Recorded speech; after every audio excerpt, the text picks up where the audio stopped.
ఓం గురుభ్యో నమః. ఋతుజాతకం పార్ట్ 4.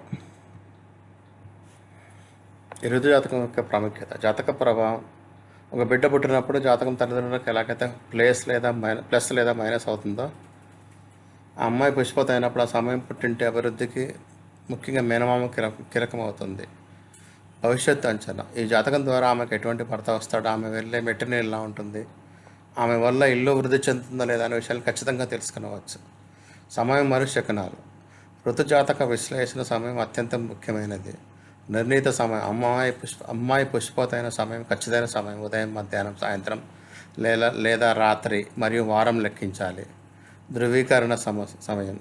అమ్మాయి ఆ విషయాన్ని మొదట ఎవరికి చెప్పింది, ఒక సుమంగలికి లేదా పెళ్లి కాని అమ్మాయికి లేదా టీచర్కి అనేది ముఖ్యమైన శకునంగా పరిగణించబడుతుంది. వారు ఆ విషయాన్ని ఎప్పుడు ధృవీకరించారో ఆ సమయాన్ని జాతకానికి ప్రామాణికంగా తీసుకోవాలి.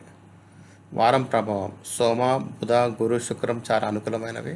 ఒకవేళ మంగళ, శని, ఆదివారాల్లో పుష్పవత అయితే దానికి తగిన పరిహారాలు చేయాలి.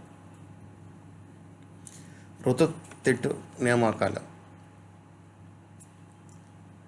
5 రోజుల నియమం. దీన్ని ఋతు అశౌచం అనే 5 రోజులుగా ఉంటుంది. దీన్ని శుభతిట్టు అని అంటారు. కన్ని తిట్టు అని తమిళ్లో అంటారు అనమాట. జనరల్గా అశౌచం, కన్నెతిట్టు అని మరియు రక్షణ. మొదటి 10 రోజులు అమ్మాయిని బయటికి పంపకూడదు. ఎందుకంటే కన్నెతిట్టు ఉన్నప్పుడు దుష్ట శక్తులకు గాలి సోకే ప్రమాదం ఎక్కువగా ఉంటుంది. అందుకే రక్షణగా పచ్చని ఆకులు కట్టడం లేదా ఇనుప వస్తువులు ఉంచడం వంటివి చేస్తారు. ఆచారాలు మరియు శుద్ధి ప్రక్రియ. క్రింది క్రమాన్ని పాటించాలి. 1వ, 3వ రోజు వేప ఆకులు మరియు పసుపు నీళ్ళతో తలస్నానం చేయించాలి. 5వ రోజు పుణ్యాహవాచనం.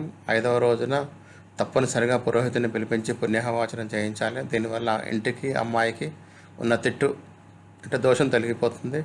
ప్రాయశ్చితం. ఒకవేళ అమ్మాయి అష్టమి కానీ, నవమి కానీ, అమావాస్య లేదా అశుభ నక్షత్రాల్లో పుష్పత అయితే ప్రత్యేక హోమాలు మరియు పరిహారాలు నిర్వహించే తర్వాతే ఆమెను ఇంటి గదిలోకి అనుమతించాలి. అపోహలు, వాస్తవాలు. చాలామంది పెద్ద ఎత్తున వేడుక ఫంక్షన్ చేసే వరకు తిట్టు ఉంటుందని అనుకుంటారు. కానీ 5వ రోజున పురోహితునితో పుణ్యావచనం చేస్తే తిట్టు ముగిసిపోతుంది. అంటే తిట్టు అంటే మైల. ఆ తర్వాత ఆమె కులదైవం కోవిలకి లేదా ఇతర దర్శనాలకు వెళ్ళవచ్చు.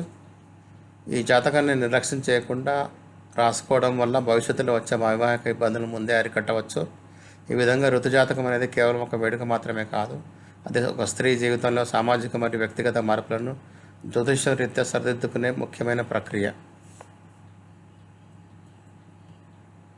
ధన్యవాదాలు. దయచేసి షేర్ చేయండి, సబ్స్క్రైబ్ చేయండి, లైక్ చేయండి, కామెంట్ చేయండి.